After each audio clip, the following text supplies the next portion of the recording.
দেশের ৬৪ জেলার মধ্যে ৫৮টিতেই এখন ছড়িয়েছে প্রাণঘাতী হাম।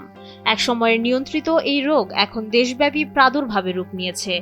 বিশ্ব স্বাস্থ্য সংস্থার মতে পরিস্থিতি এখন জাতীয় পর্যায়ে উচ্চ ঝুঁকিপূর্ণ। বিগত কয়েক মাসে হাম ও এর উপসর্গ নিয়ে প্রাণ হারিয়েছে অন্তত ২৪০ শিশু। আক্রান্তের তালিকায় নাম লিখিয়েছে হাজার হাজার কোমলতি প্রাণ। বিশেষ করে ঢাকার ঘনবসতিপূর্ণ বস্তি এলাকা, ডেমরা, যাত্রাবাড়ি থেকে মিরপুর, সর্বত্রই বিরাজ করছে আতঙ্ক। একে একে নিভে যাচ্ছে শত শত শিশুর জীবন প্রদীপ। একসময় হাম নির্মূলে বাংলাদেশ ছিল বিশ্বের রোল মডেল। তবে ২০২৪-২৫ সালে এসে হয় ছন্দপতন। টিকার ঘাটতি, নিয়মিত টিকাদানের অভাব আর অপুষ্টি, এই তিনের মরণ কামড়েই আজকের এই বিপর্যয়।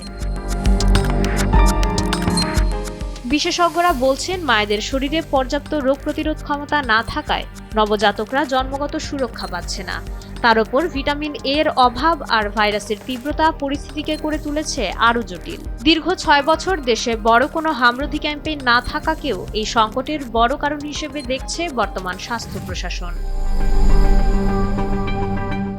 এই সংকট মোকাবেলায় এখন দেশজুড়ে শুরু হয়েছে বিশেষ হাম-রুবেলা টিকাদান কর্মসূচি। ৬ থেকে ৫৯ মাস বয়সী প্রতিটি শিশুকে টিকার আওতায় আনার কাজ চলছে দ্রুত গতিতে। মাইশা মালিহা, সময়ের আলো।